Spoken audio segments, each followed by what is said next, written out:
The hour of 7:03 having arrived, and in the absence of the mayor, I will call to order this regular meeting of the Keene City Council and call the roll of the members present. Where's my pen? Oh. Kate M. Bosley. Here. Laura E. Tobin. Here. Michael J. Remy. Here. Randy L. Filio. Here. Robert C. Williams. Here. Edward J. Haas. Here. Philip M. Jones. Present. Andrew M. Madison. Here. Chris C. Roberts. Here. Jacob R. Favalise. Here. Brian J. Lake. Here. Catherine I. Workman. Here. Bettina A. Chadbourne. Thomas F. Powers. Here. Mitchell H. Greenwald. Here. Declaring that a quorum of the council is present, I will look to Councilor Powers for a motion to elect a temporary chair to preside over the evening's meeting. Madam Clerk, I would move to appoint Councilor Greenwald as the temporary chair. Second. All those in favor, show of hands. Thank you. Councilor, will you come forward? Sure.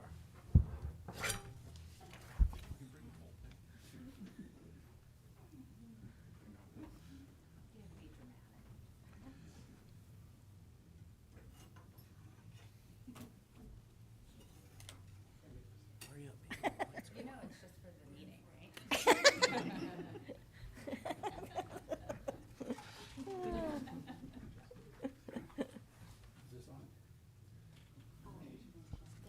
Thank you. I need my special one. Good evening. This meeting is being broadcast live on the City of Keene YouTube channel and Spectrum Channel 1302. The video is also streamed on the city website and is posted by the end of the next business day, barring any technical difficulties.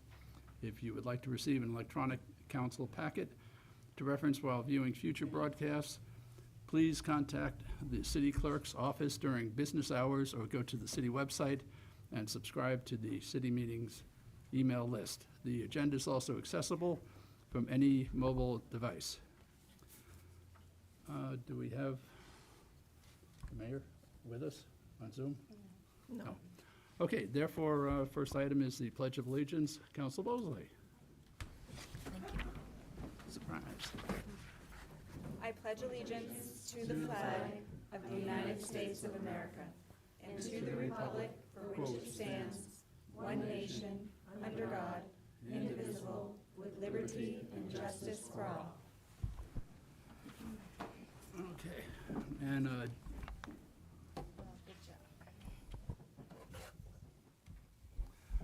ladies and gentlemen, if you'd like to remove your jacket since it's 90 degrees outside, that's totally acceptable to the chair. Council Bosley, a motion regarding the minutes? I move to accept the minutes, I move to accept the minutes of the July 18th, 2024 meeting as presented. Second. Motion's been made and seconded. Are there any additions, deletions, or corrections? Seeing none, all in favor? That looks unanimous. Thank you. So in terms of announcements this evening, one final reminder, you will get more. The council's summer vacation is scheduled to start with the cancellation of our next regular council meeting on August 15, as well as our meeting on September 5. The council standing committee meetings of August 7 and 8 and August 21 and 22 are also canceled. Committees will start meeting again on September 11 and September 12. The council will start meeting again on September 19. So please adjust your calendars. A note from the clerk's office to encourage voters who would like to help at the polls to visit the city website and sign up for one or both of the fall elections. The state primary is scheduled for September 10, and the presidential election will be held on November 5. Great opportunity to meet folks and very, very helpful. So the next on is hearings, presentations, proclamations, and we have a retirement proclamation for Helen Matson. no. And if you can come forward, please, and where is it? Thank you. You want to just read from this? Okay. And that's to present.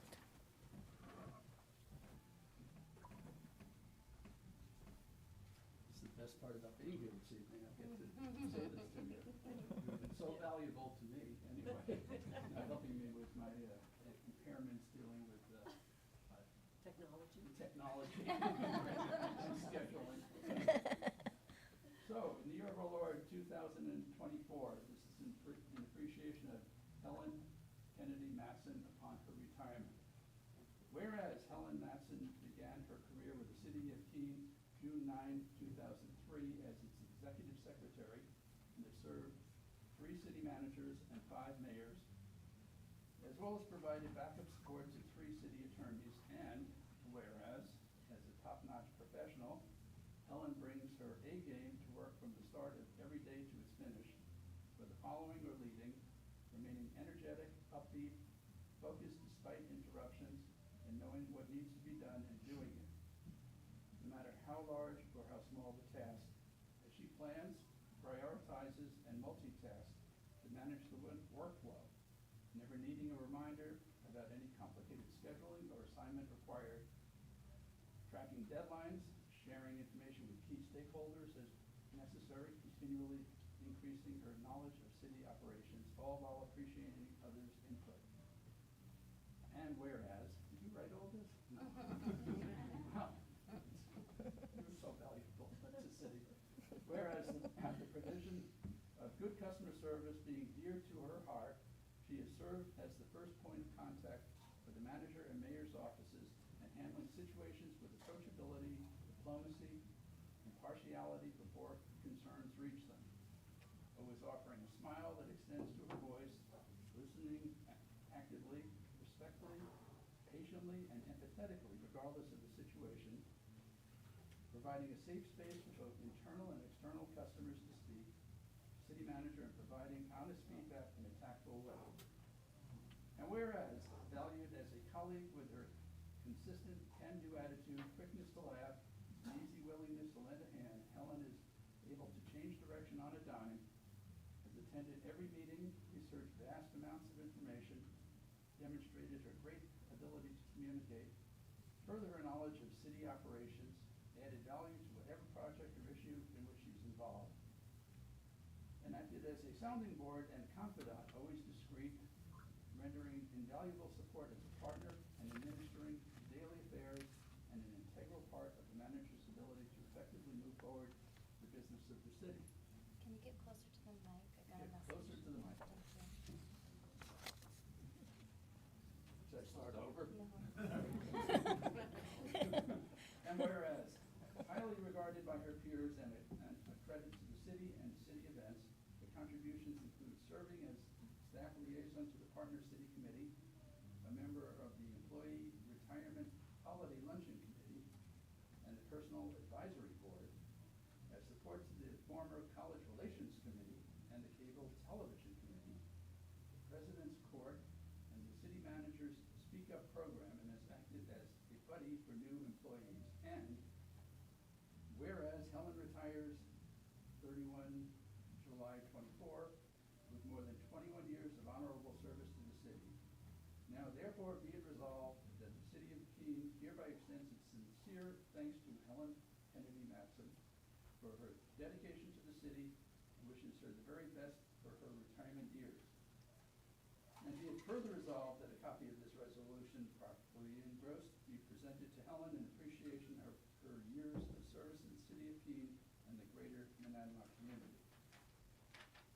There's an sentence, but this is said on behalf of the Mayor, J.D. Kine. Thank you. Would you like to say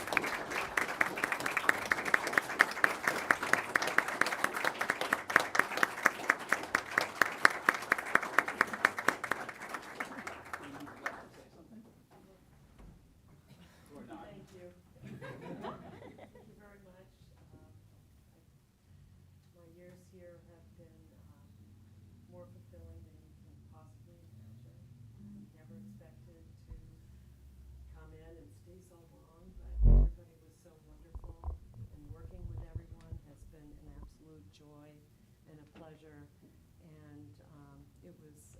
integral part of my life. So I thank you all for accepting me, and it's been quite a ride. Before you run away, Helen, I also just want to say that, Helen has been amazing. She's been here with the city for more than 2 decades, and as you heard, she's served multiple mayors and managers. But I have been fortunate to work with Helen for the past 7 years. And what I have witnessed Helen do is handle the most difficult of situation at the front without it ever reaching me. And she does it always with a smile. And I don't know how we can replace that smile of yours, because it diffused so many situations. And you have been able to not only multitask and juggle both my schedule and the mayor's schedule, but all the different personalities that have walked through the door. So I have greatly appreciated everything you have done, Helen, for the city and for me. You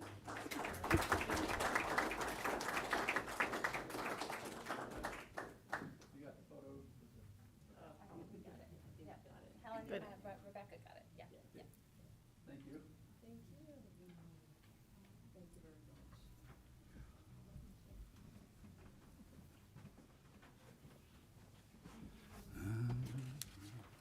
Great.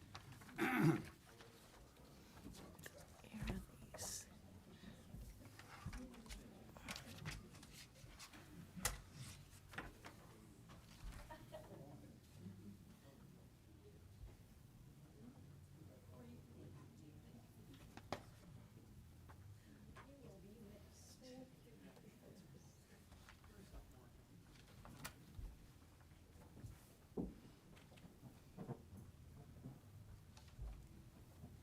Thank you very much, Helen.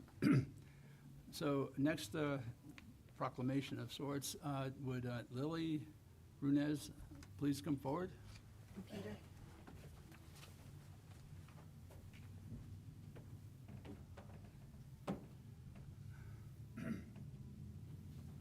So, Can you turn on your microphone? what? Closer to the mic. Okay. The mayor, who is a former wrestler in his college years, greatly respects what you've done, and he wrote some remarks, so. Do what? It's not on? You can't tell, yeah.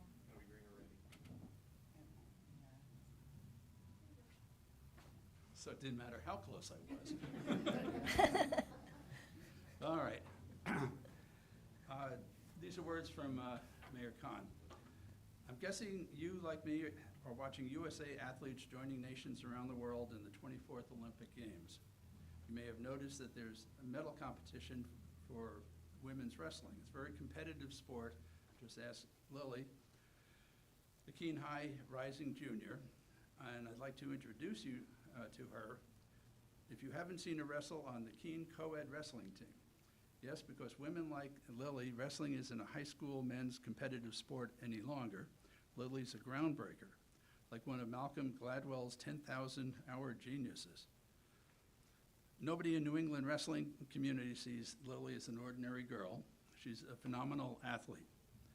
Her impressive credentials include that as a freshman at Keene High in 2023, Lily became the first girl to be crowned a state champion at the inaugural NHIAA Girls Wrestling State Champions. This year she competed in the co-ed state tournament as a sophomore, seeking to become the first girl in Granite State history to win a co-ed wrestling title. Lily finished second at the Division I tournament at 106 pounds. She also earned second at the Meet of Champions. In other words, only one boy in the state was able to beat her. Her second place finish qualified her for the All-New England Co-ed tourney, where she earned wins in her first 2 matches. This past month, the Keene Sentinel reported that the 16-year-old native competed on one of the biggest stages junior wrestling has, finishing 8th in the junior girls freestyle 105 weight class at the U.S. Marine Corps Junior Nationals held in Fargo, North Dakota, July 12th through 2024. Lily entered the tournament as the 20th seed in her weight class, faced off against 64 of the best wrestlers in the country, and finished in the top 8, earning All-American status, surpassing the achievement of any Keene wrestler ever and placing her on the radar for top collegiate and perhaps international status. Again, Jay wrote all this. So. For her junior high year, Lily will continue her athletic and academic efforts at Cohade? No, Choate, Rosemary Hall, in Wallingford, Connecticut. Lily will be wrestling on an all-women's team and competing nationally. We'll be able to watch her online from the school's website. As her dad and head coach at the Keene High School co-ed wrestling team, Peter says, if you put her in the effort, the win follows. Lily puts in the effort. Assistant coach Bill Gillard described Lily's routine. She's at the gym at 6 a.m. At her natural weight, around 106 pounds, she's able to lift from a squat position 215 pounds. And she also runs cross country. Lest we think Lily is a one-time phenom, girls wrestling is a rapidly growing sport in Keene and nationally. Keene's developmental wrestling program begins with a kindergarten to 5th grade Keene Gladiators led by former Keene High School state champions Brandon Black and Corey Black. Jeremiah Crump, also a state champion, coaches middle schoolers. Mark Trubiano, Jeff Johnson, and Bill Gillard are assistant coaches. This year, Keene High's team sent 8 wrestlers to the All-State Meet of Champions. 6 placed in the top 6 of their weight class, placing Keene High in the 3rd place overall. One of those competing with Lily at the All-New England tournament was her brother, Silas, who was the state champion this year and will be attending and wrestling at University of Southern Maine. And Jay is a former high school wrestler. He's very excited about what's going on. Of Coach Peter, Bill Gillard says Pete is a phenomenal technician and good teacher. His attitude is that to be competitive, you need to be pragmatically avoid the highs and lows of individual sport competition. Pete doesn't yell, he's kind and compassionate and recognizes team accomplishments. Of women competing on a co-ed wrestling team, both Bill and Peter see it as a very natural thing when it begins in the K through 8th. Women's wrestling is bringing more people into the sport. A girl wrestler will encourage her siblings into the sport. And with more and more colleges adding women's wrestling to their athletic programs, interest in the sport and conditioning that comes with it will grow. About the spread of the sport, Bill described how last fall, Monif showed a feature film produced by Dylan Mullock, a 2000 Keene High grad. Helen is wrestling in her 3rd Olympics as a 2-time medalist at the 57 kilo weight. Women's wrestling finals can be viewed on August 8 and 9. Not only did Helen Marolis come to Keene for the viewing of Mullock's film, she led an afternoon clinic. I want to thank Lily and Peter for their fellow coaches for building this wrestling program. And for your accomplishments, we are going to present Lily and Peter with honorary keys to the city, and we'll be cheering your future successes. Again, Jay wrote all this, and he's very, very sincere and very tremendously proud of you. And you're saying things that we'll be seeing you in the Olympics. So I'm excited. So I thank you. Key for you, and one for the dad. Good. If you'd like to say anything, or...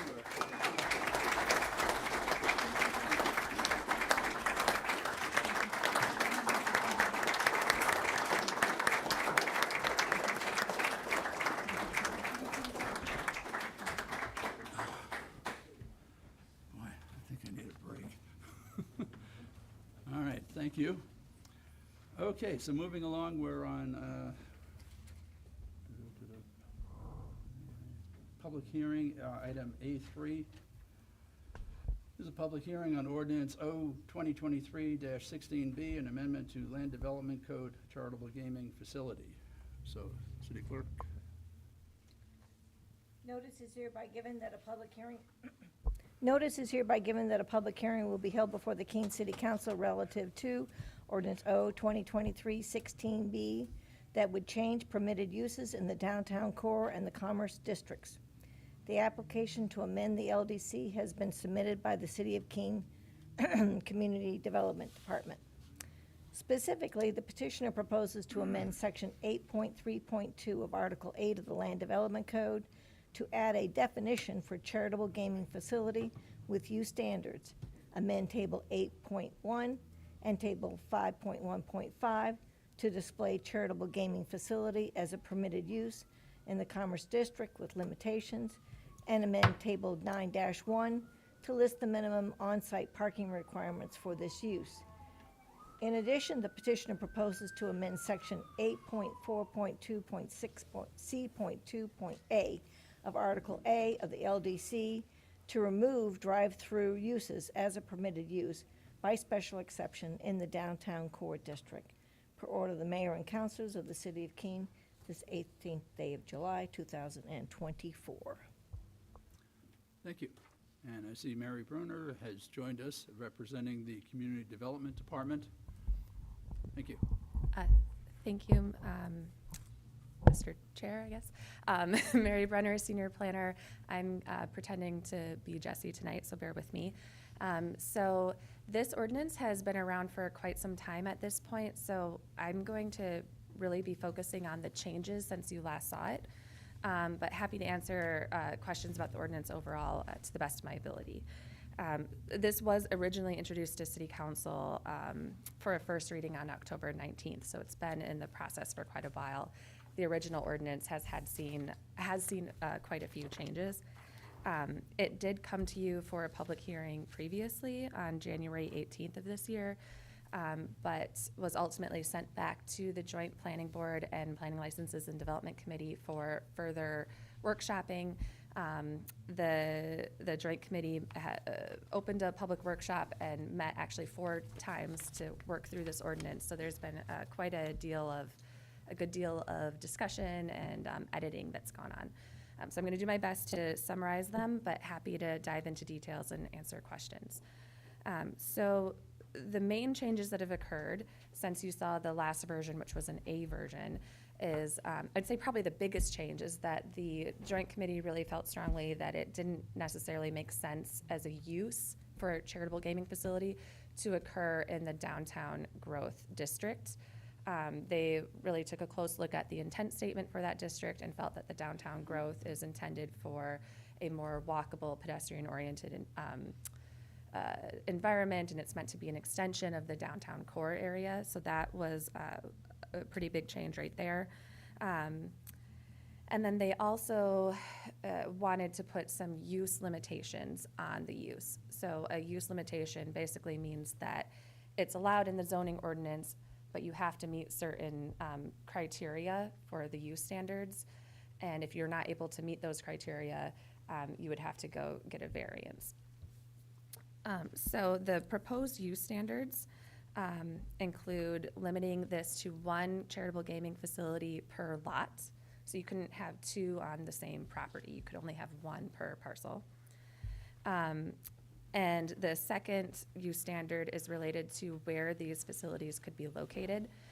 So the Joint Committee wanted to allow these to happen in the Commerce District, which is our more automobile-oriented district. It's also the district where you see other similar types of uses. But they felt that this use would be best situated on an arterial road, so a property with frontage on an arterial road or in one of a plaza off of an arterial road. So that would include West Street west of Island Street, Winchester Street south of Island Street and north of Cornwall Drive, Main Street south of New Hampshire Route 101 and north of Silent Way, and then the entirety of Key Road, Ashbrook Road, and Kit Street. Specifically parcels that are 1.25 acres or greater than 1.25 acres, and again with frontage on those roads or in a plaza that, like a shopping plaza that has frontage on those roads. With respect to distance requirements, so the third use standard relates to distance requirements. All of these distance requirements are from the edge of the facility, so we're from the building edge to a property line. So the charitable gaming facility building edge to the property line of whatever the adjacent use is. So the distance requirements are to be 500 feet from any other charitable gaming facility, So again, that'd be from the edge of one charitable gaming facility to the property where another charitable gaming facility is located. The 200 feet from a place of worship, daycare center, or a private or public school, 250 feet of a single-family or two-family home, and also 250 feet from a residential zoning district.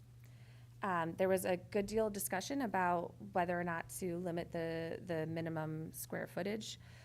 So the committee initially started out with a proposal to limit the square footage to be a minimum of 20,000 square feet, and that was brought down to 10,000 square feet. So that's for the gaming area, so everything that's licensed under the state would fall into that 10,000 square foot minimum gaming area. And then the last use standard relates to parking and traffic. And within that, there's requirements for screening for commercial loading zones, bus and truck loading and parking areas, supplying a traffic study to demonstrate that there won't be any diminishment of the capacity of city intersections and roads as a result of the development, compliance with the city noise ordinance and noise limits in the zoning ordinance, and then an off-site parking requirement is proposed to be 0.75 parking spaces per gaming position. And a gaming position, which isn't defined within this specific ordinance, but will be incorporated into another ordinance that's related to the definition section, is one seat at an electronic gaming machine or a gaming table. So for every seat at a gaming table or a gaming machine, you need to have 0.75 parking spaces. And then the last part of this is that 2% of the total parking spaces that are required, or 2 parking spaces, whichever is greater, would be required to be electric vehicle charging stations, equipped with electric vehicle charging stations. So those are all of the proposed use standards. The other changes to the B version of the ordinance are really to codify those changes. So making sure we're updating all the appropriate tables and sections of the code. But I believe I captured everything that changed from the A version, and I'm happy to answer any questions. Any questions from the council? Counselor? Thank you. Please rise. Yeah, Okay. thank you. Thank you. And thank you, Mary, for being here. Just a question about the electric vehicle charging station requirement. Are there other uses in the city that have a similar requirement? No. And is there a reason why this use does and no other use does? I believe it was included because it was again, I'm channeling Jesse here, but I believe that he used another city's ordinance as a model, saw that that was in their ordinance and thought it was a good idea, especially given the city's goal to transition to 100% renewable energy. And the city has a goal to promote, electric vehicles. So I believe that's where it came from. I can't say for sure, but it was just an idea that was put out to the joint committee. And I think there was some discussion about whether it should be 2% or 5%, so they brought it back down to 2%. I wasn't at every single public workshop, but I believe that's what happened with that discussion. Okay. Any other counselor questions? Okay, this is a public hearing, which by definition implies that the public is invited to speak. So anyone from the public who would like to come forward, state your name and address prior to speaking. And Good evening, Jared Goodell, 39 Central Square, Keene. First, I just want to say that I've been sort of in tune with this process for the last 10 or 11 months, and I just want to recognize the Community Development Department and Chair Bosley of the PLD and the whole PLD and the Planning Board for this process, because I know it's been a long one. It's a very intricate process when we're dealing with sort of this new use. There's one thing, and I didn't catch this until earlier today, but I felt it was important to bring it up. And I apologize for not catching this earlier, I really do. I feel bad about this. But when the definition of charitable gaming facility was initially discussed, you may recall that 287E, which deals with bingo halls, was specifically left out of the definition. And then at some point, and I don't know where, it was added back in where RSA 287E, commercial bingo halls or host halls were included in the use definition, which is not a big deal necessarily until the use standards required that you can't have a charitable gaming facility within 500 feet of a church. And so the problem becomes that a host hall under 287 is specifically used for churches. So, for instance, and I don't know that they actively do it now, but St. Bernard's Church on Main Street, they have been a licensed host hall in the past for the purposes of operating bingo games. And so my concern is that this might preclude them from doing that, and I believe that's not the intent of this, and I think it was specifically discussed at the beginning that that was not the intent to stop the churches from being able to host bingo events. So hopefully, I'm hoping that that can be taken care of at this level here tonight instead of being kicked back and go on for into its second year. But I just felt that it was important to bring that to the attention of the council so that the churches weren't potentially locked out in the future. And again, I'm sorry, Chair Bosley, that I didn't catch this sooner. I do feel bad, but I just was reading it today and then said, someone should bring this up. That's all I have. Thank you. Anyone else from the public like to make a comment or ask a question or? Okay. Yes, Mr. Johnson. I'll come back to you, Chris.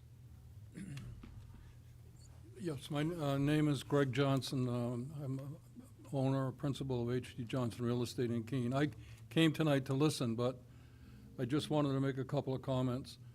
How difficult it is in the city of Keene to find space for people for whatever type of uses it may be, whether it's gaming or whether it's retail or whatever. And I just wanted to point out that with the article that I read a while back, it was stating somewhere where these facilities should be placed. And I know in Keene we've always said within the bypass system or outside of the bypass system. But I just wanted to let you guys know that we have a lot of vacancies in our shopping centers. And unfortunately, most of our shopping centers are within the bypass system. And I have been contacted by people looking for gaming facilities of all sizes, just gaming and restaurants, et cetera. And I've had the opportunity to go around the state and visit a couple of these facilities, and they're really not that bad. I know gambling has a negative tone to it in some ways, but it is what it is. But so I just wanted to point out the fact that I hope that however this goes down, that we don't rule out vacant spaces that are in our existing shopping centers. And when you look at our shopping centers, some of the recent improvements that have been made, like on Key Road or Walmart Plaza, Winchester Street, or even West Street, the traffic situation has been taken care of, with roundabouts and rotaries, et cetera. So just wanted to throw that out for what it's worth. Thank you. Thank you. Council Roberts, you had a question, comment? Yes, Your Honor. I had a question for the young lady that gave the presentation. City staff. Mary. Mary.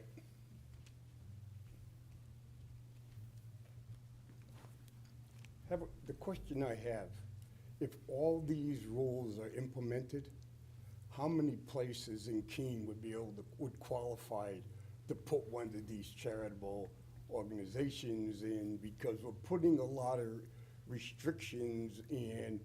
It would not be fair to put a lot of restrictions in, so we're saying the rules say no, so we don't have to say no.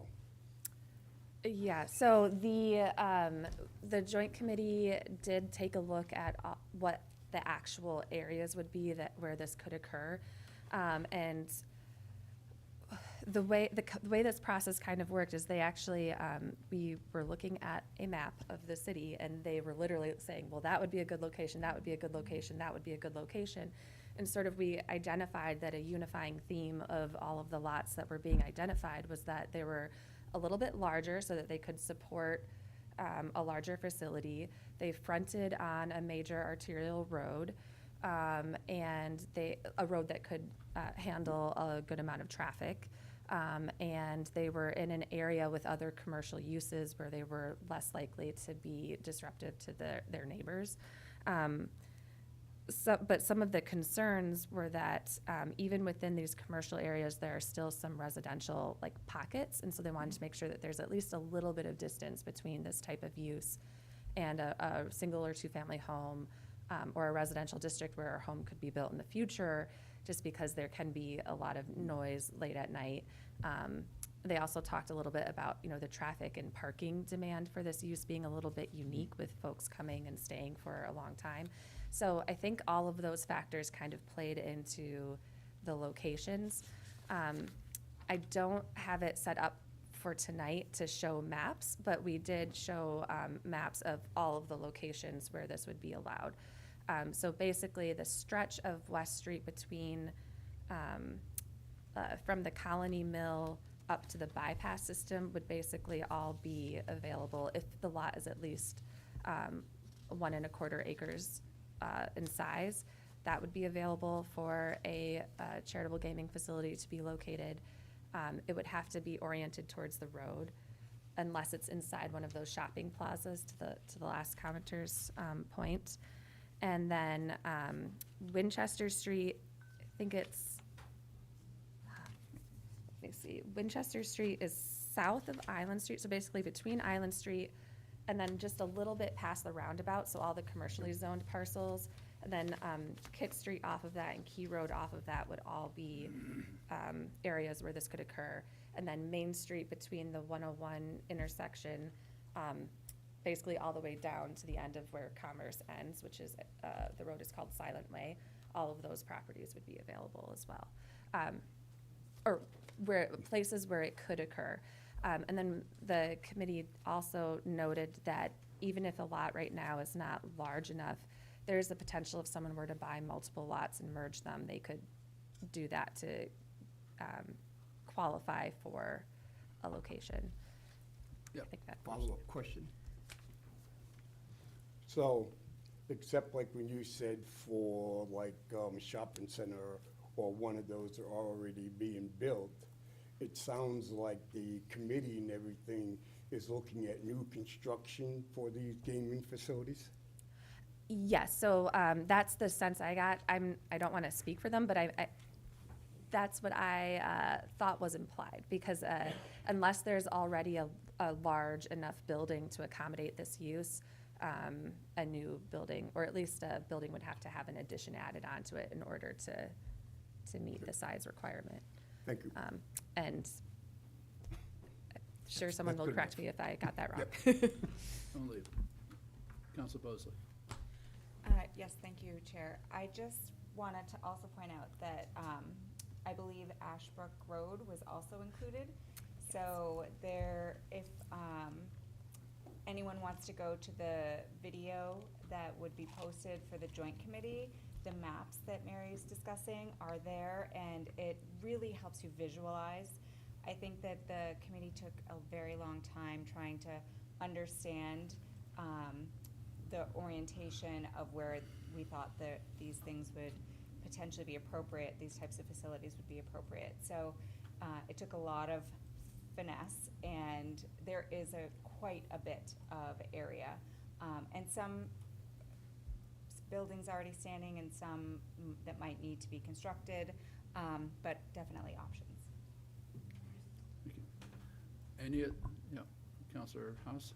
Thank you, Your Honor. I wanted to point out that we did work hard to reduce the minimum size of the gaming floor from 20,000 to 10,000.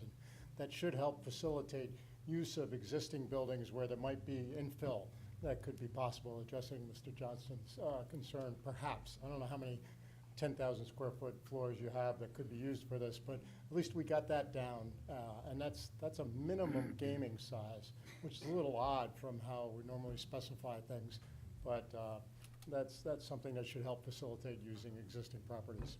Thank you. Thank you. Any other public comments or questions? Second time, Mr. Goodell. So I just, Jared Goodell, 39 Central Square, Keene. I just want to, I think to Councilor Roberts' question earlier, there has been recent legislation that just was passed. So if there's some heartburn amongst councilors that we might be, stifling another facility from coming to town and building here, or we're stifling business potentially, it's important to note that the new law has a moratorium on these licenses for another 7 years. And the thought is that that is going to continue forever. And a couple little caveats with that. You can't transfer a license from, say, Nashua to Keene or Concord to Keene.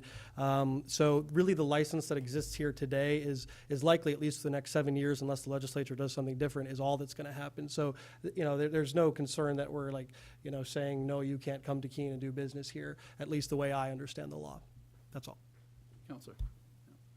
Yeah, thank you. A question for Mr. Goodell, and he may not know the answer to this, but is that a moratorium on charitable gaming facility licenses, or is it historic horse racing specifically? It's historic horse racing specifically.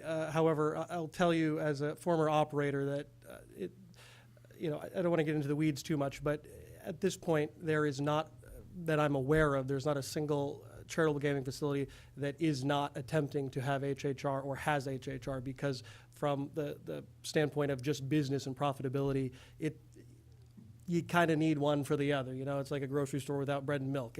You can have it, but it doesn't make sense. So you're right that you could have a bingo hall or a gaming facility, but it's like a gas station without gas, I think, is a better example. People go to play the machines more so than not now, and that's really where there's the best bang for your buck for square footage as far as the operator is concerned. So, and the charity as well that benefits. So you're right that there is gaming facility could come to town, but it's highly unlikely from any smart business person to want to do that.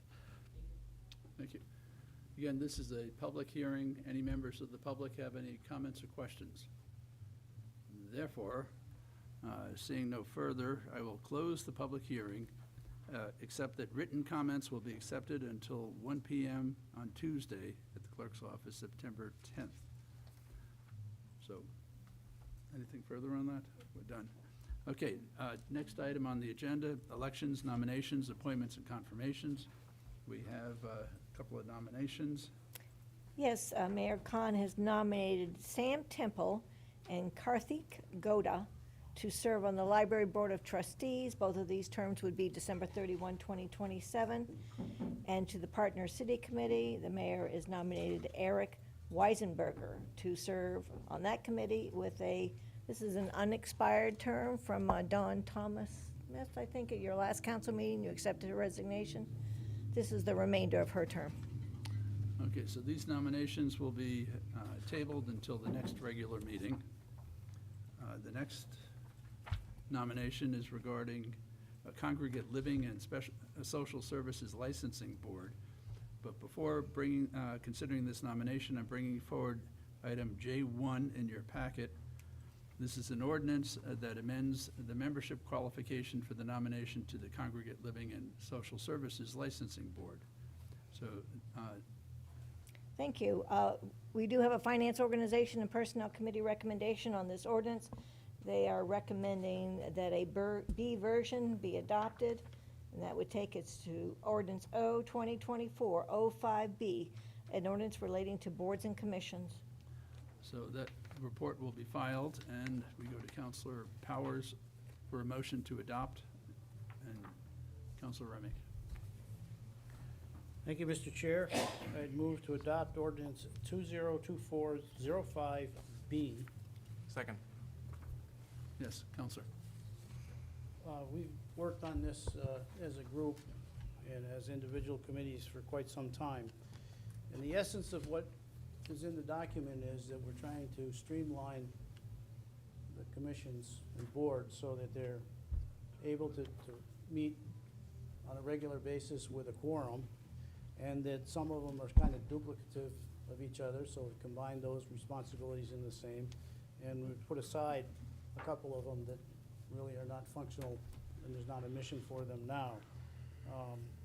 A lot of hard work went into this, and it took a little bit of time, because just like anything else, you raise an issue and you kind of look at it and say, whoops, we forgot something, so you want to, I think that it's come together as a very nice project. The changes better affect the duties, the availability of members, and the quorum has been an issue, so this kind of cleans that up. It makes a committee a little bit smaller, so you're assured to get a committee. So we worked through this at FOP, and we've taken it out of order from the agenda so that we can make an appointment to one of the committees. And I would urge the council to adopt this. Thank you. Thank you. Any council comments, questions? Okay, so this is a, where are we? Roll. Roll call. Counselor Bosley. Yes. Counselor Tobin. Yes. Counselor Remy. Yes. Counselor Filio. Yes. Counselor Williams. Yes. Counselor Haas. Yes. Counselor Jones. Yes. Counselor Madison. Yes. Counselor Roberts. Yes. Counselor Favolis. Yes. Counselor Lake. Yes. Counselor Workman. Yes. Counselor Chadbourne. Yes. Counselor Powers. Yes. Counselor Greenwald. Yes. Okay, the next item on the agenda, this item B2, these are nominations to the Congregate Living and Social Services Licensing Board. And it is for Medard Kupczynski, and this would be a term that would expire December 31, 2027. So that will be tabled to the next regular meeting. Item C1, we have a communication from Jared Goodell regarding a pledge of donation for the purchase and installation of a Safe Haven baby box. That's correct. Mr. Goodell is pledging a $5,000 donation that would cover a portion of the expense to install one of these Safe Haven baby boxes. And that will be referred to the Finance Organization and Personnel Committee. The next item is a communication from Robert Hom, a request for improvements in sidewalks and traffic patterns at the intersection of Grove Street and Water Street. You'll see from the communication, Mr. Hom is recommending several potential solutions to improve the safety of that intersection. And that is to be referred to the Municipal Services, Facilities, and Infrastructure Committee. Item D1, now we're into reports. Council committees, item D1 is request to discharge fireworks. And we have a Planning, License, and Development Committee report relative to a request from Jim Copo and Jimmy Tempesta to discharge fireworks as part of a First Responder Appreciation Community Day. On a roll call vote of 4-1, the Planning, Licenses, and Development Committee recommends that Jim Copo and Jimmy Tempesta for the First Responder Appreciation Community Day be granted permission for the discharge of a display of fireworks on Sunday, August 18th on Alumni Field at no later than 10 p.m. Said permission is subject to the following: the signing of a revocable license and indemnification agreement, that the gentleman for the First Responder Appreciation Community Day provide a certificate of liability insurance with the City of Keene listed as an additional insured in the amount of $1 million, that the fireworks vendor also provide a certificate of liability insurance, again with the city listed as an additional insured, again in the amount of $1 million, submittal of a signed letter of permission from SAU 29 for the use of their property, attainment of a state fireworks permit, and in addition, the petitioners agree to comply with any recommendations of staff, and they agree to absorb the cost of any city services, with payment to be made within 30 days of invoicing. Okay, Council Bosley, motion. Move to carry out the intent of the committee report. Second. Motion's made and seconded. Councilor Bosley. Thank you. So this is really a special event that has been organized by Mr. Copo and Mr. Tempesta. And it was a smaller event that was done in Mr. Tempesta's restaurant and has grown to be a full-day appreciation. And they have chosen to include all first responders in this appreciation, which is really amazing. They've reached out to police and fire and EMS.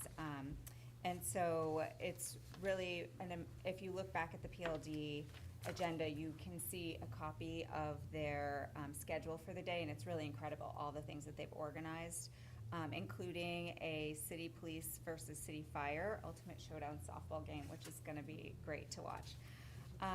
So the plan for this event is to end the evening with a fireworks display. And I know we hear about fireworks displays a lot here at council happening at Alumni. This one, they have limited the time frame that they're gonna be doing it, so it's about half of what the neighborhood has experienced in the past. And this one has been themed for the first responders with some sort of color story that Atlas wanted to put on to show their appreciation as well. The committee did discuss quite a bit about how these events keep happening in this area. And I think separately from this topic tonight, PLD will take up some sort of policy about what we want to do with the number of events that are happening at this location or at any location in the city, and how we might just create a balance for the neighborhoods. But we did support this because ultimately it's a little bit of a different style of firework event, and it is for a really great cause with some gentlemen who've put together an amazing day. Thank you. Counselor. Thank you. First, congratulate the petitioners on holding this event. I think it's a very good cause. However, I am opposed to the fireworks. This is the 4th fireworks event that will be happening at this location this summer.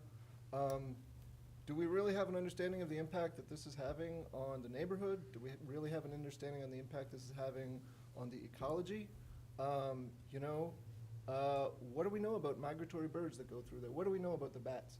I think it's just too much in one spot, and I'm going to be voting against it. Thank you.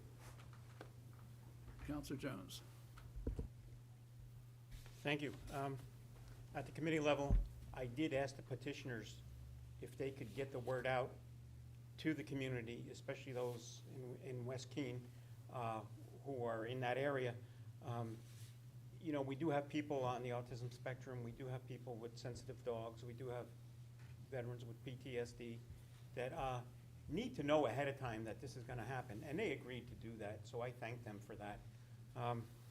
This is it's fireworks light. It's going to be more music and less bang. They've agreed to tone it down a lot compared to other fireworks displays where we get a lot of boom and bang. And I also thank them for that.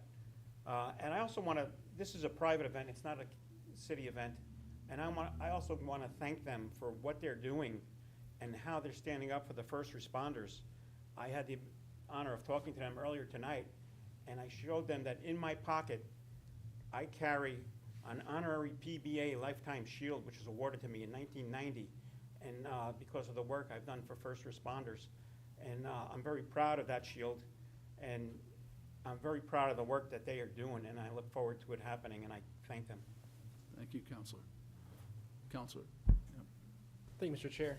This does sound like a great event. I want to thank the host for putting this on, but I have to agree with Counselor Williams and stand in opposition to this. I think we really need to rein in the number of fireworks displays that we're having at this field for a number of reasons, whether it's the people that live there or the environmental impacts as well. I do hope that organizers look for other opportunities to kind of have some good capstone events at the end of these nights, but I don't think that we should be continuing to proliferate the number of fireworks displays that we have here in town. Thank you. Thank you. Fabulous. Thank you, Mr. Chair. I don't necessarily disagree that there are a lot or perhaps too many fireworks displays happening out here or in that area of Keene. With that being said, in the absence of a policy like the one the PLGD chair was talking about drafting at some point in the future, I don't know that just because this petitioner is coming to us in August as opposed to having come to us earlier in the year that it's fair to deny the petition. So I'm going to be voting yes on this and looking forward to the conversation about how we move forward with a policy around the number of fireworks displays that are happening in West Keene. Thank you. Councilor Filio. Yeah, I'm going to vote yes tonight. Councilor Bosley brought up a good point that, it used to be the 4th of July and that was it. Then it was the 4th of July, another part of the July. Success of the Swamp Bats, so the 4th of July, the 3rd of July, and now, in the first responders thing, I think it's a great cause. But the neighbors out there are taking the brunt of all of it. They're great causes, but you have to really admire the neighbors' resiliency because it gets pretty loud. Now, I remember, as some of us do here, when we had first night, we lit off fireworks downtown. Keene State College does fireworks down on Criff Road. So I agree with Councilor Bosley. I have no problem with these, but let's see if we can divide them up among the city a little bit. You know, maybe each of the neighborhoods just share a little bit of the noise. Thank you. Thank you. Counselor. Thank you to the committee for discussing this, and I agree with Councilor Williams in terms of too many of these and what is the ecological effect. And I had many complaints even in my neighborhood about fireworks, and we have lots of neighbors who put them off that aren't supposed to, but do. But I also agree that we need to have some kind of policy in place, and I appreciate that Chair Bosley brought that forward. So I will support this for tonight, and I look forward to a conversation where we look at establishing a policy and limiting how many fireworks we have. Anyone else? Okay, seeing none, this is a show of hands. All in favor?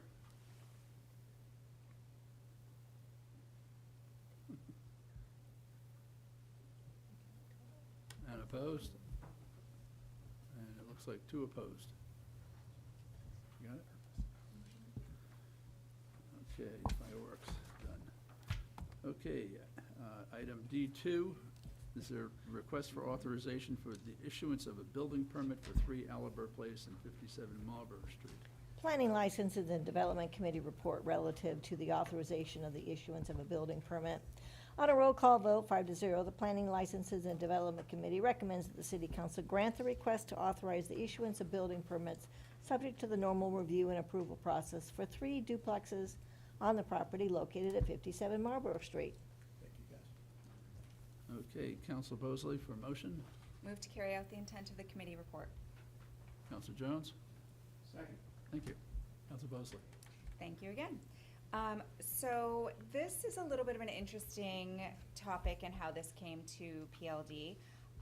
This is a project that we had to hear about the issuance of this building permit because there's a state RSA 674:41, that requires that all building permits issued on Class 6 and private roads be heard before the City Council before a building permit can be issued.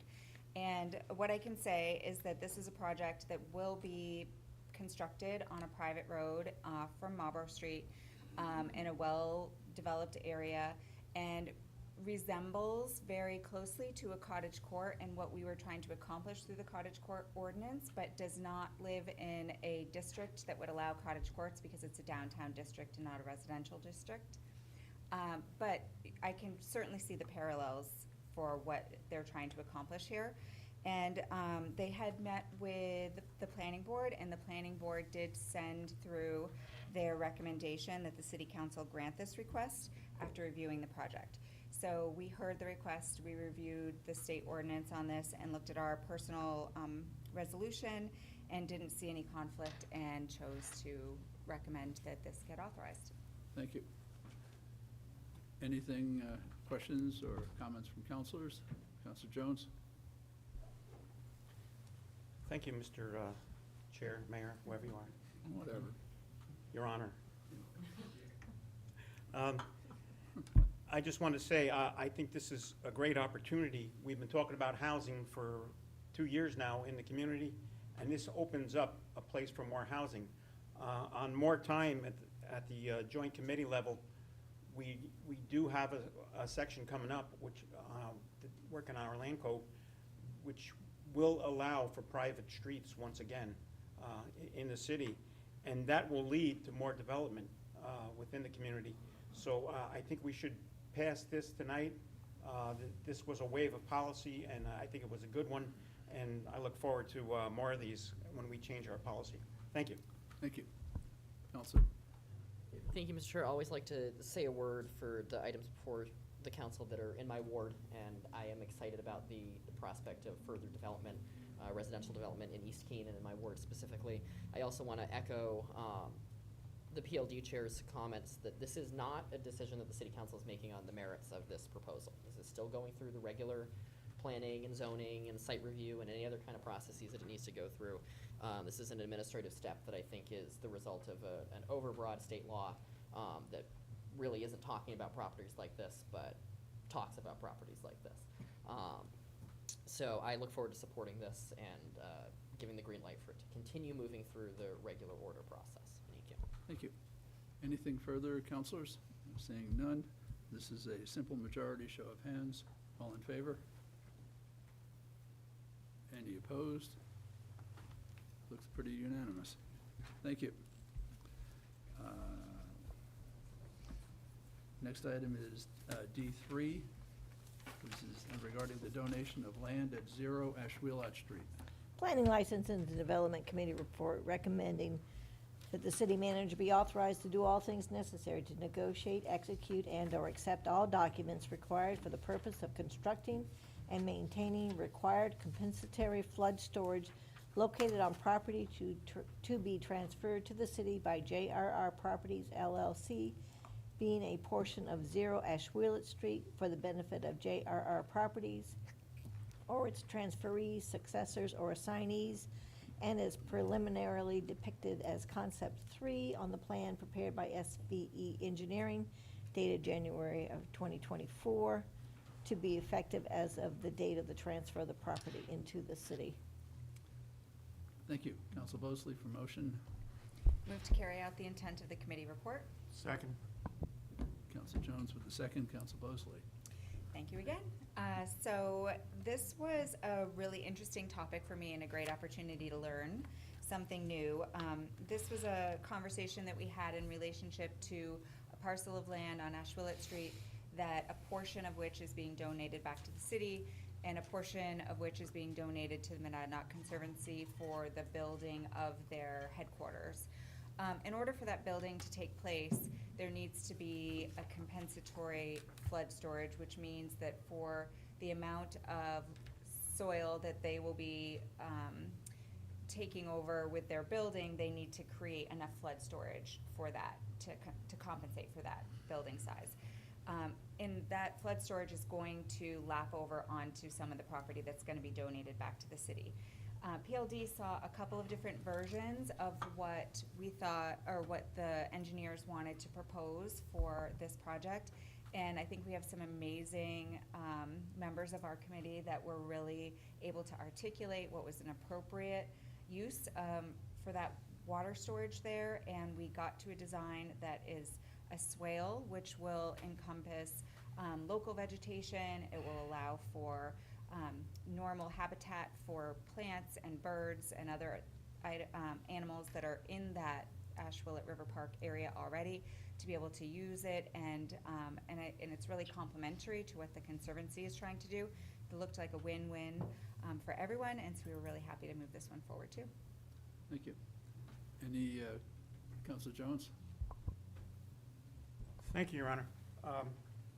I just want to say I'm very happy that this went through. This is a very nice piece of real estate over there that we're going to bring in somebody who's going to employ keen people. So we look forward to this. There were two issues there. One was the flood mitigation, and the other was the stormwater. We got through both issues. I want to thank the petitioner and city staff. I think we did a great job. I think, and as our chair said, it's a win-win for the city. Good. Anything else, councilors? Seeing none, this is a show of hands. All in favor? Opposed? That would be unanimous. Okay, item D4, this is regarding the rules of order amendments. The PLD has been working on the amendments to the rules of order, which were initially brought forward at 2 council workshops earlier this year. There are 6 amendments being proposed. They are not before you for final action because 2 readings of any proposed rule amendments are required. I've been asked to identify the primary intent of the 6 recommended changes and encourage all councilors to review the proposed rules. Section 2, special meetings and workshop meetings. This introduces the concept of workshops and provides a process where 6 counselors can call for a special meeting or workshop while not constituting a quorum of any of the council standing committees. Section 11, right of floor, refers to whether a counselor should stand when addressing the chair. This draft of the changes has the counselor standing if able when addressing the chair. Section 15, voting and conflicts of interest, extends the conflict of interest provisions to a counselor's spouse, parents, or children over 18. Section 25, communications, introduces the provision that communications not germane to the city or state of New Hampshire or over which the city lacks authority to take action shall not be placed on the council agenda. Copies of any such communications will be placed in the councilor's mailboxes. Section 32, report of committee. This is a housekeeping change to clarify that after a public hearing, if there is a written communication agendized, it does not guarantee that the petitioner has the right to speak at the committee meeting about the subject of the public hearing. Section 33, resubmission of items previously considered, provides that the reconsideration process is used when dealing with an item previously considered, with copies of any such communication placed in the council's mailboxes. Again, all councilors are encouraged to review these amendments. Each amendment will require a 2/3 vote for adoption. I am referring these proposed rules of order back to the Planning, Licenses, and Development Committee for their continued discussion, wisdom, and recommendation. Okay, moving along, this is item 5. Yep. Is this being referred back as an ordinance for first reading, or is this just still remaining a draft? Rules don't require an ordinance as the mechanism. It will come back as a committee report in its final, with the final recommendation as well. So, okay, so then it could be amended at any time then without making it a bigger. Okay, thank you. All right, shuffling papers there. Contract award, item 5. This is regarding the fire department and Spec Rescue International. On a vote of 4-0, the Finance Organization and Personnel Committee recommends the City Council authorize the city manager to execute a contract with Spec Rescue International to provide specialty trench rescue technician training, with the funding source to be account 40G00222, Trench Rescue.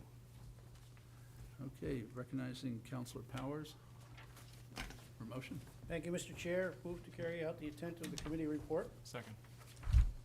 Thank you. Councilor Powers. This is a contract for specialty training for the staff at the Keene Fire Department. Spec Rescue International is a firm that's been used before and selected after a review by the committee.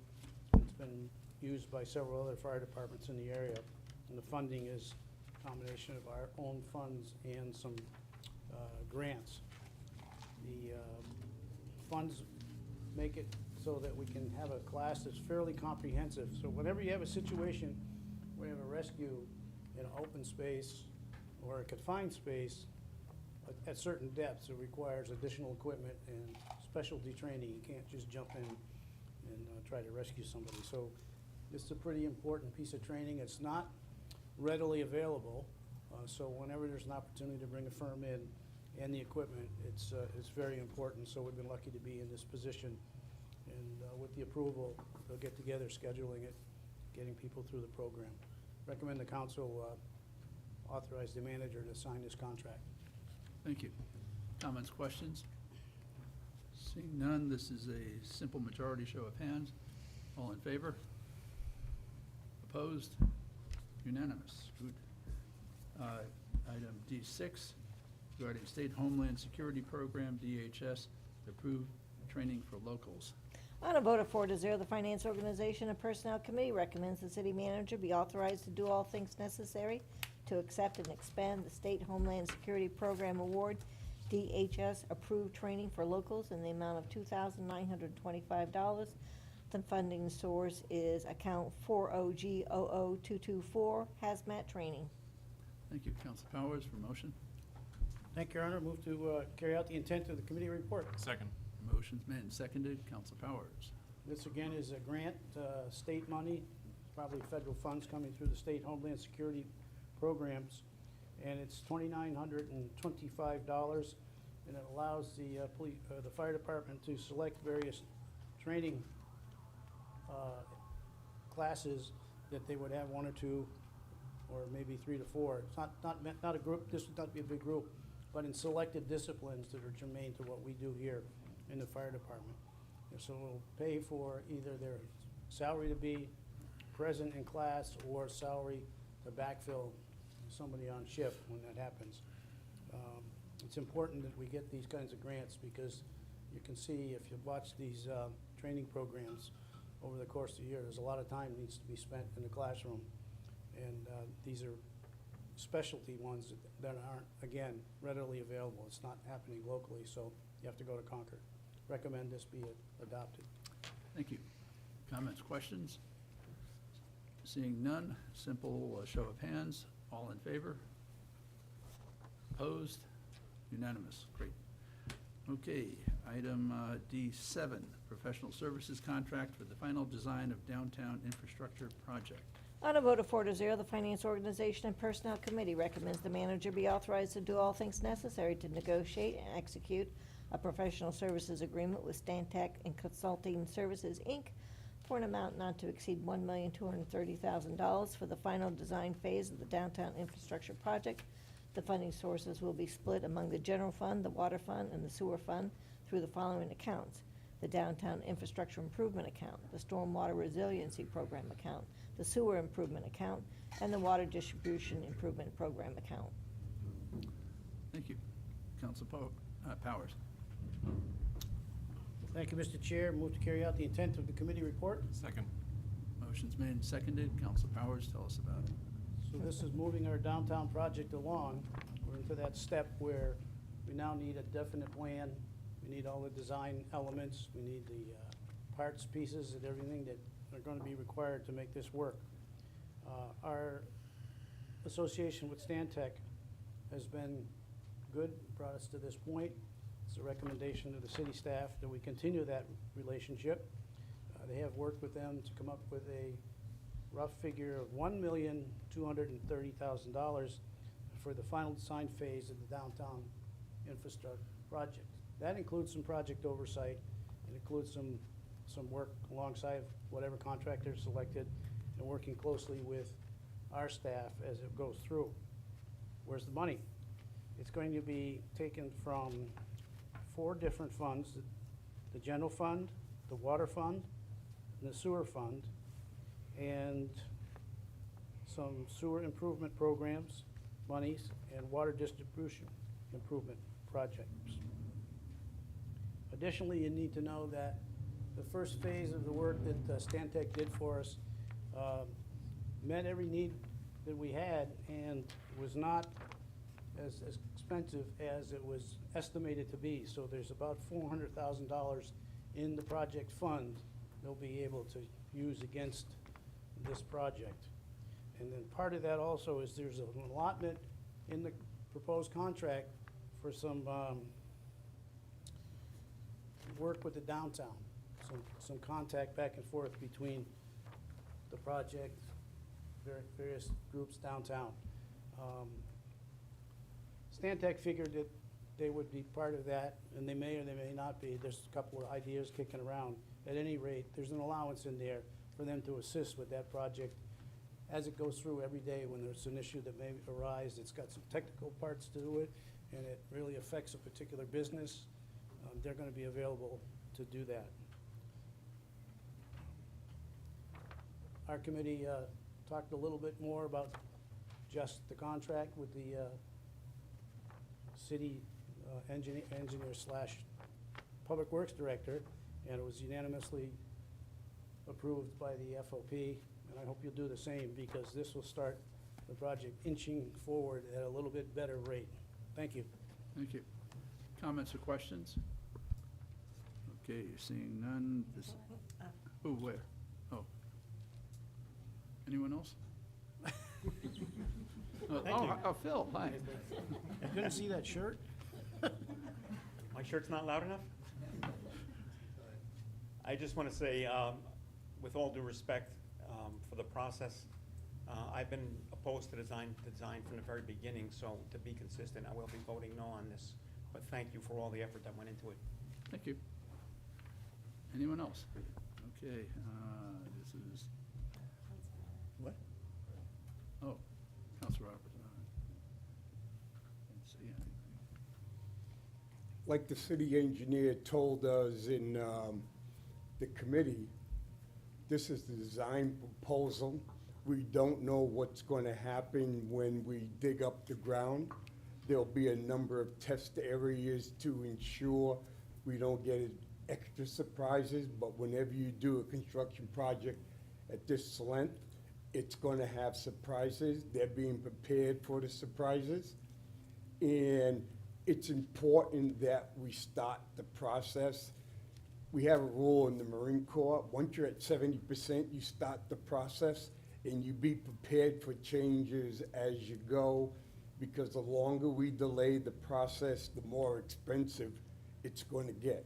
It has to be done. We can't afford maybe have a major disaster before the project goes, and it costs us to spend money that we didn't have to spend. So it's the right time to move it forward, and it's the right time to start. And I really think the city engineer has done it. Everybody's worked on it. They're preparing for contingencies, and that's how we can save money. And I suspect Santec will not go out and blow any money that they didn't do it last time, and I don't think they're going to do it this time. Thank you. Anyone else? Okay, simple majority, show of hands, all in favor? Opposed? One opposed. Item D8, regarding the fire damage repair at the Keene Transfer Station. On a vote of 4-0, the Finance Organization and Personnel Committee recommends the city manager be authorized to do all things necessary to negotiate and execute a contract with Project Resource Group for repair of the fire damage at the Keene Transfer Station for an amount not to exceed $440,000. The funding source is the insurance proceeds less the $1,000 deductible. Okay, Council Powers, motion? Thank you, Mr. Chair. Move to carry out the intent of the committee report. Motion's made and seconded. Council Powers? Thank you.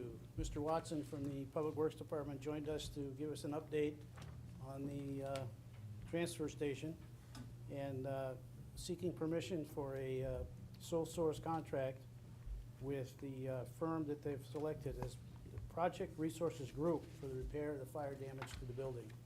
This fire did do a significant amount of damage to the structure, $440,000 worth. And the reason they brought this forward as a sole source is they've got a good relationship with this firm. They've done work for us in the past. If we would go out to bid and through that whole process, it would be time consuming.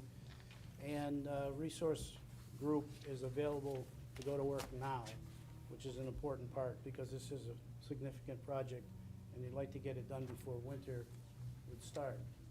And for those of you who think that winter's a long ways away, today's the 1st of April. It's not far.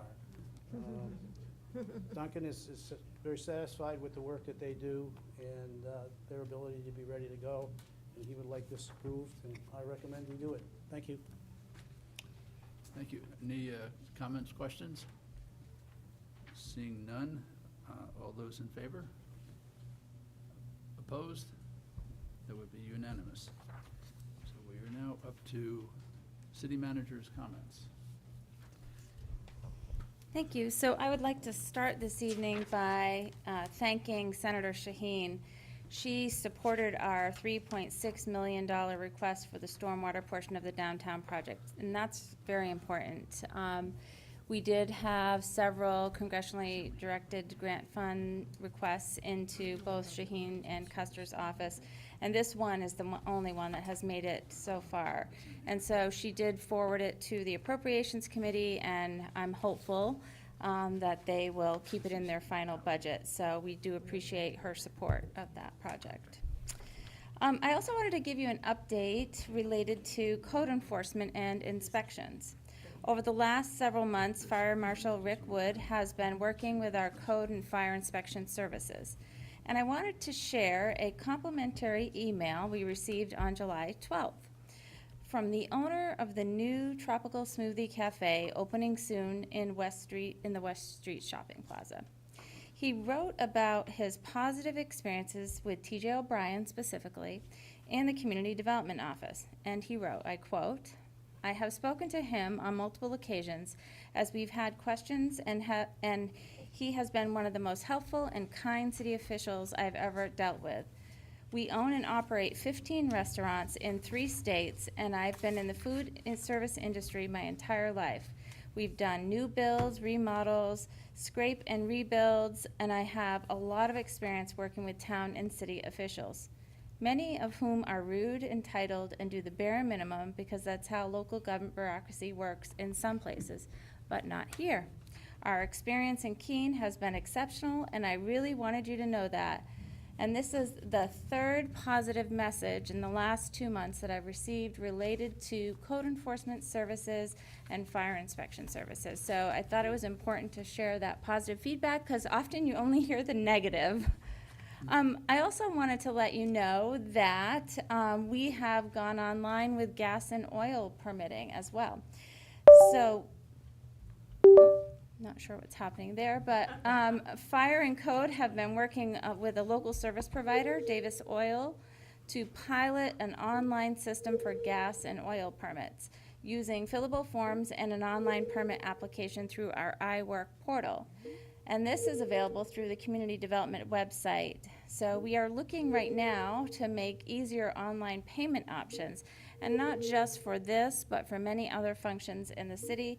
This is just another effort to create more efficiencies and improve customer service. Are we still on, you think?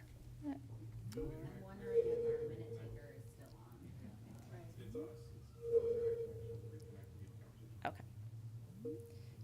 Well, shall I keep going? The updates? Yeah. You're not voting, you're just listening, so, all right. But this is when I would, hopefully we get it into the minutes. Well, I'll make sure to get it to you, Terry.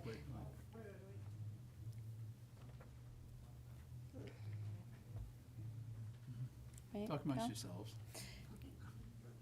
Give me a topic.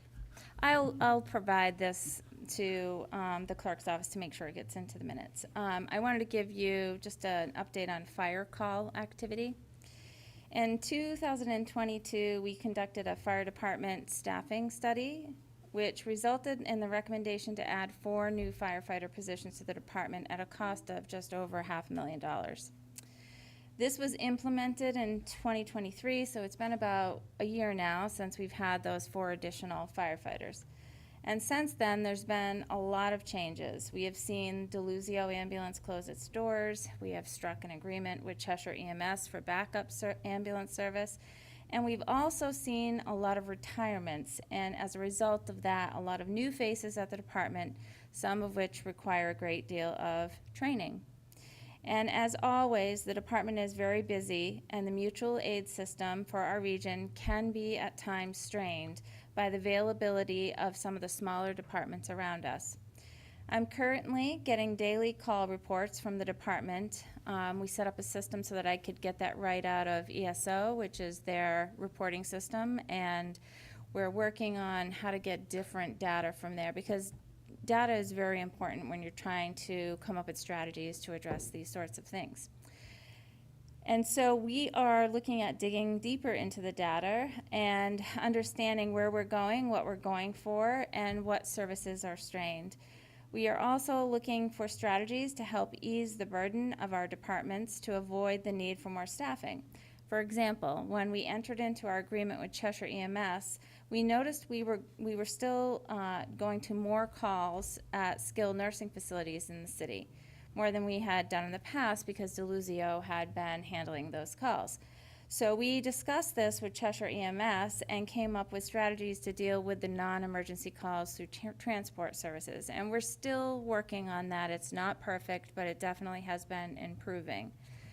But those are the types of strategies I want to continue to evaluate to ease the burden on our staff. And I will continue to update you as I dig deeper into the numbers and understand what sort of opportunities we may have as we move forward. And then I wanted to, you all got this, and I got some great feedback from you, but I wanted the public to also know about our new public directors' ward optimization weeks. So we're getting the word out. Public Works is planning a new pilot program called Ward Optimization Weeks for this fall. The program aims to ensure equitable distribution of maintenance services across all 5 wards, address specific resident-identified needs, and improve public infrastructure overall conditions and cleanliness. Each week will focus on a specific ward, rotating all 5 wards over 5 weeks. The fall campaign will be timed to occur before leaf collection, so it'll be September 9th through October 11th. And I have to say, during his interview, he mentioned this idea, and I was very intrigued because while, we do this maintenance across the city, it's maybe not as visible to people because you might do one thing here and then something else in another part of the city. But focusing all of our effort for 1 week in one ward, we think will be not only more efficient use of staff time, but it will be more visible to the members who live there as well. So, but we're not going to take on major construction projects during that time, so there is a limit. It's just maintenance type issues. And residents will be encouraged to submit their requests for neighborhood maintenance in advance.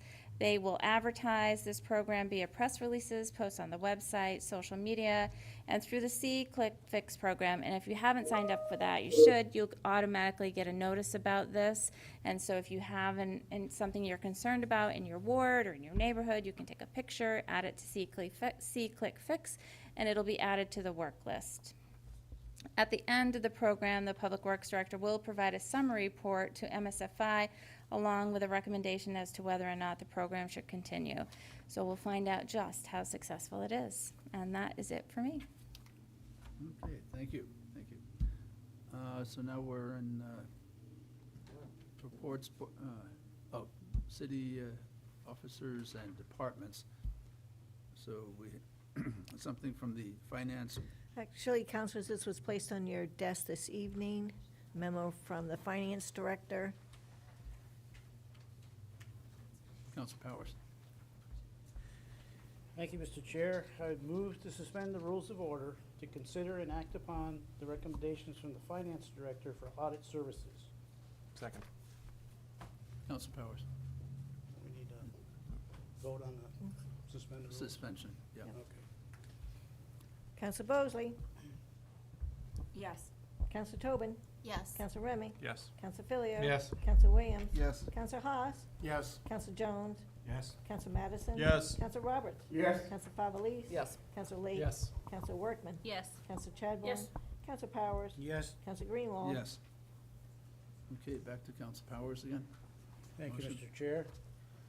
So I move to move to authorize the city manager to sign the professional services contract for audit services with the firm of Markham LLP for a term of 5 years, with 2 optional years for a total amount of $720,000, to include the preparation of an annual comprehensive financial report and the federal single audit. Second.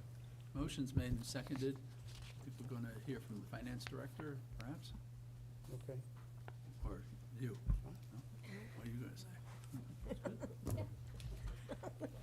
Go ahead.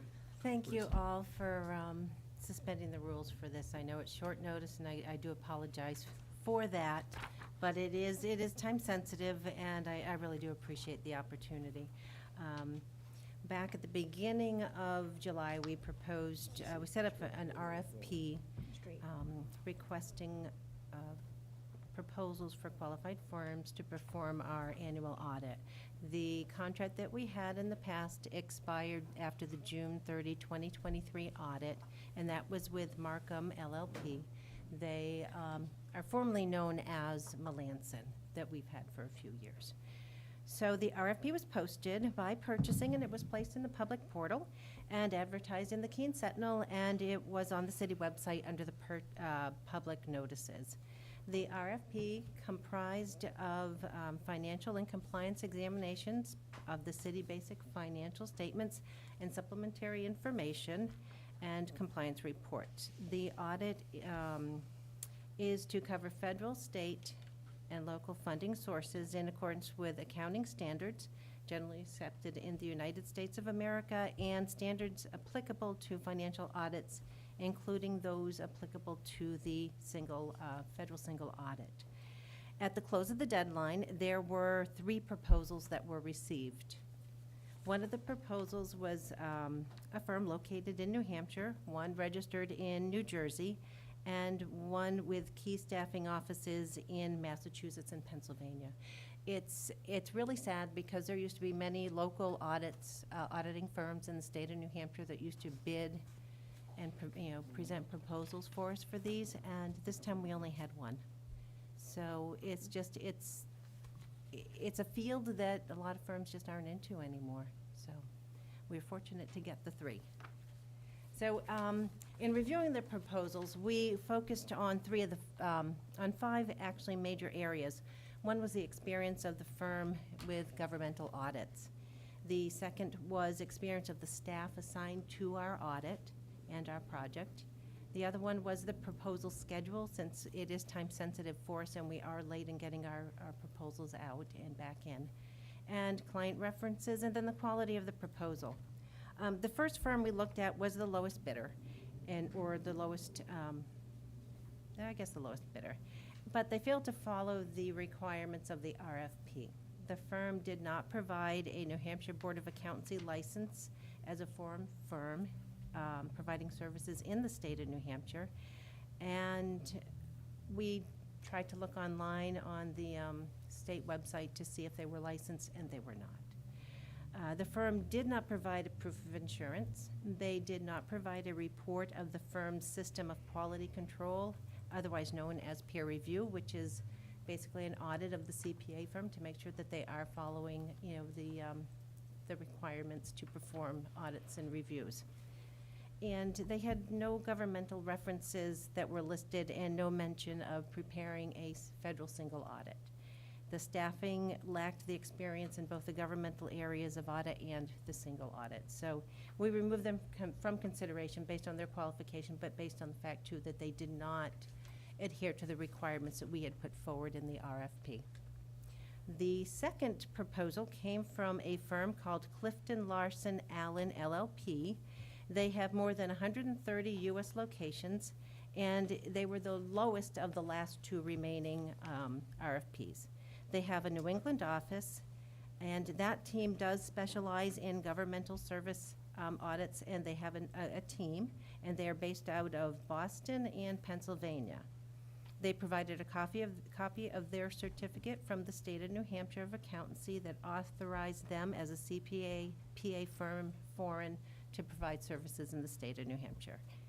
In the past 5 years, they had 1 New Hampshire municipal client and 1 university system client.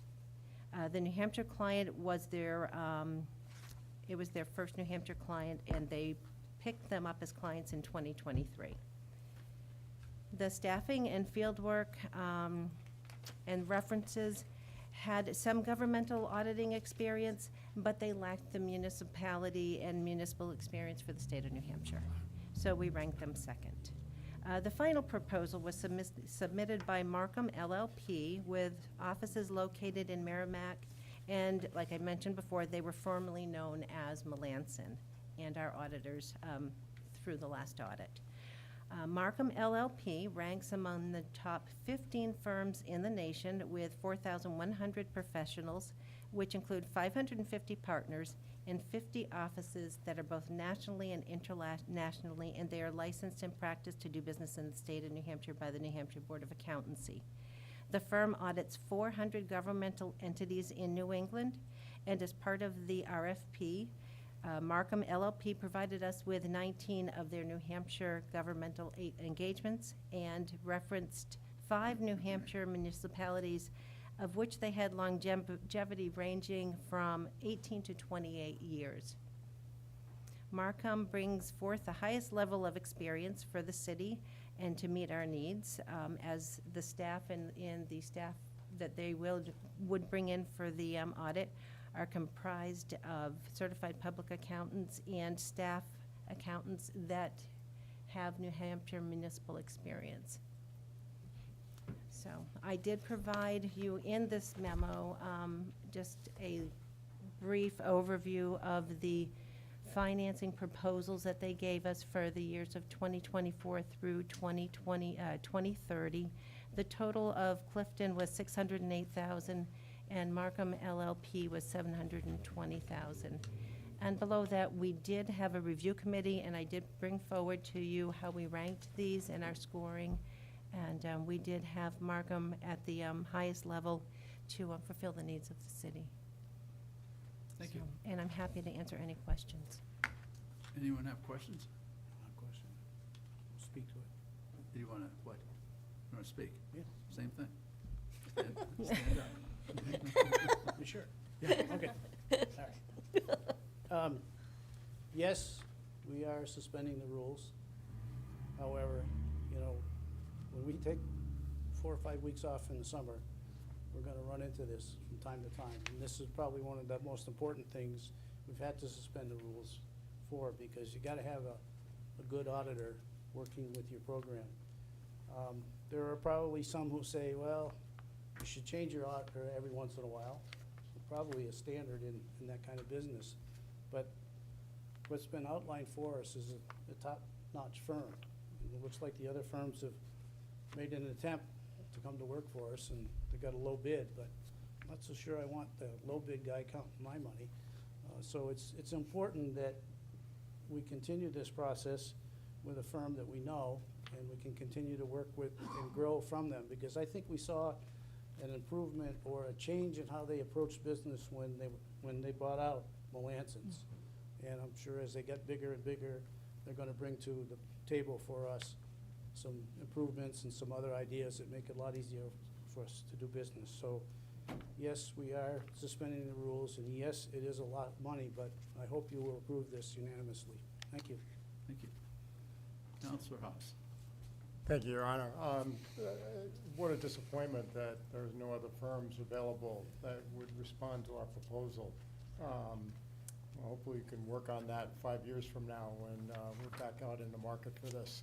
I agree with Councilor Powers that audit firms are good to be turned over every now and then, even if you just did it for 1 year, so you get a different look at things.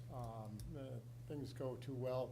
I work for a big company. I know what happens when the big company acquires a little company, and suddenly your A team becomes the C team. So you'll keep an eye out for the kind of people that they're sending us.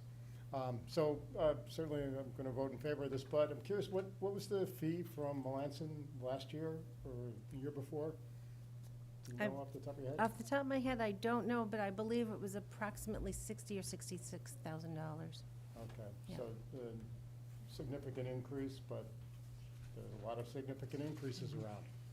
Thank you. Anyone else? Is that it? Yes. Thank you, Mr. Chair. I'm trying to pull up the documents here and haven't been able to find them, but is this money already fully budgeted for as part of the operating budget, or is this? Okay. Yes. Thank you. Anyone else? Okay, seeing none, this is a simple majority, show of hands. All in favor? Any opposed? Unanimous, thank you. Thank you all. Next on the agenda would be reports from boards and commissions, and I don't see any. And also reports regarding more time, and I don't see any of those. And continuing, item I, ordinances for first reading, there are none. So we're moving on to ordinances for second reading. And relating to class allocation and salary schedules, ordinance O-2024-12.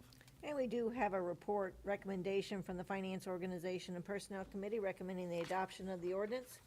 And that does take us to ordinance O-2024-12, an ordinance relating to class allocation and salary schedules. Okay, that report will be filed, and Counselor Powers for a motion Thank you, Mr. Chair. I move for the adoption of ordinance 2024-12. Second. And Council Remy, so that's where, what I do wrong? Oh, okay. Thank you, Council Powers. What we have here is a That's a two-thirds. reclassification of an employee in the Revenue Department. Oh, yeah. Responsibilities for that position have changed dramatically over the course of the last 4 or 5 years.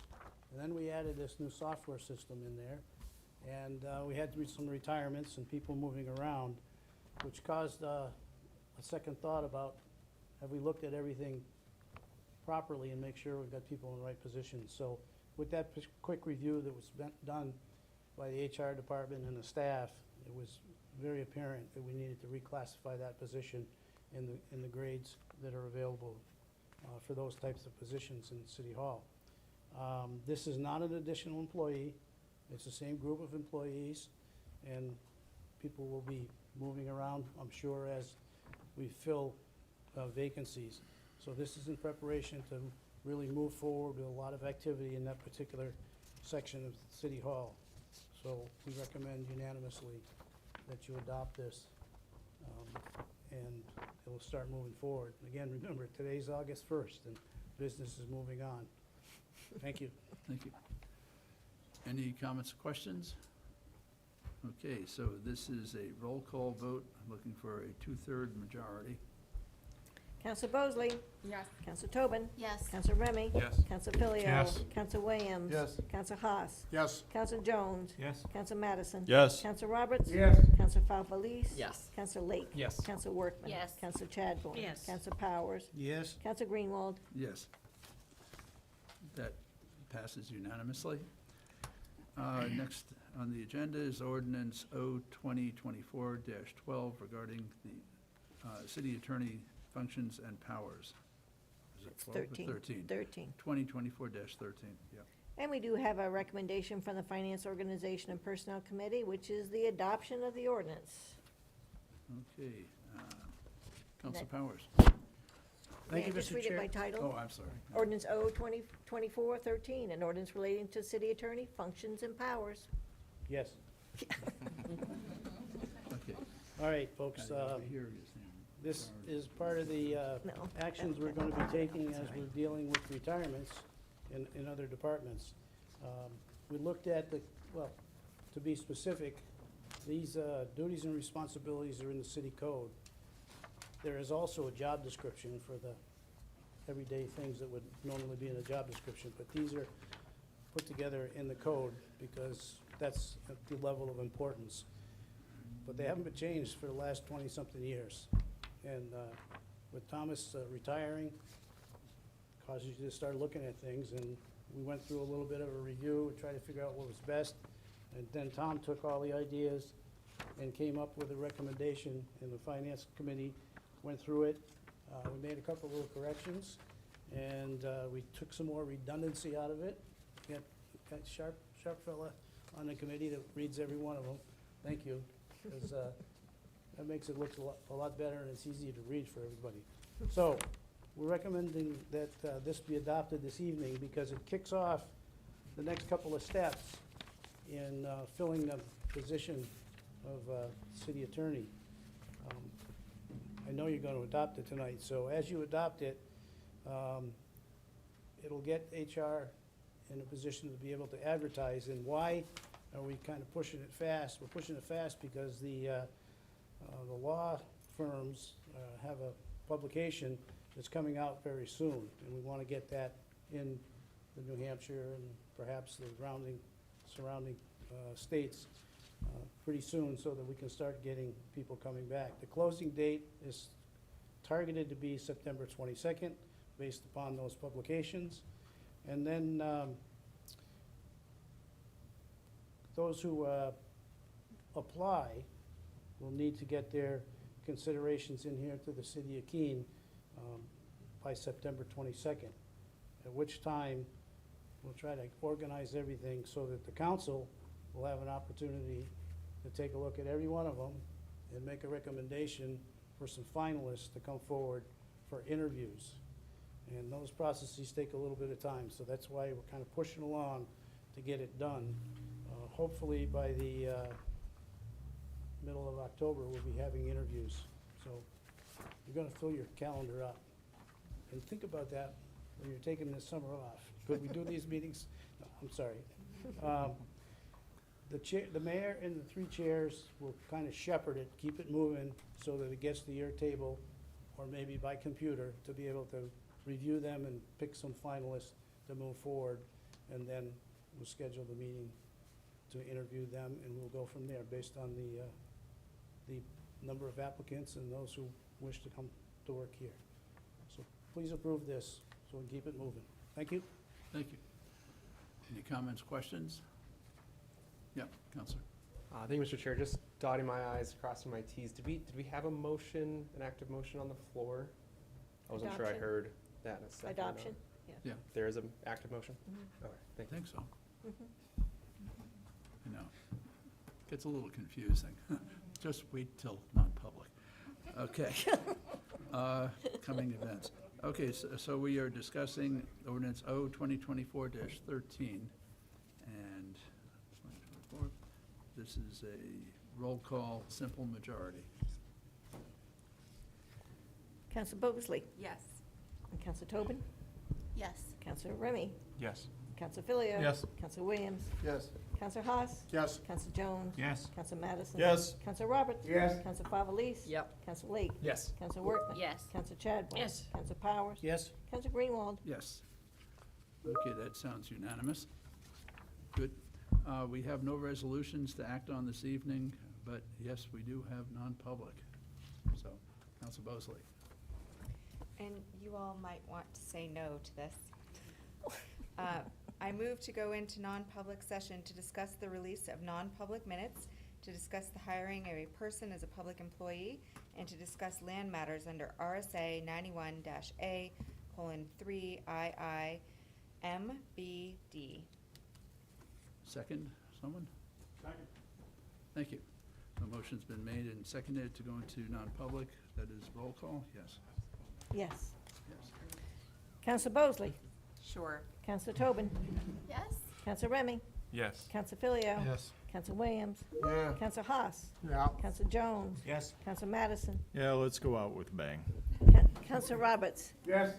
Council Favelis, Yes. Council Lake. Yes. Council Workman. Yes. Council Chadbourne. Yes. Council Powers. Yes. Council Greenwald. Yes. Okay, and as I alluded, there will be a non-public session and a whole lot of conversation, so a 5-minute recess is appropriate. Let's do some jumping jacks, wake up, or whatnot. Okay.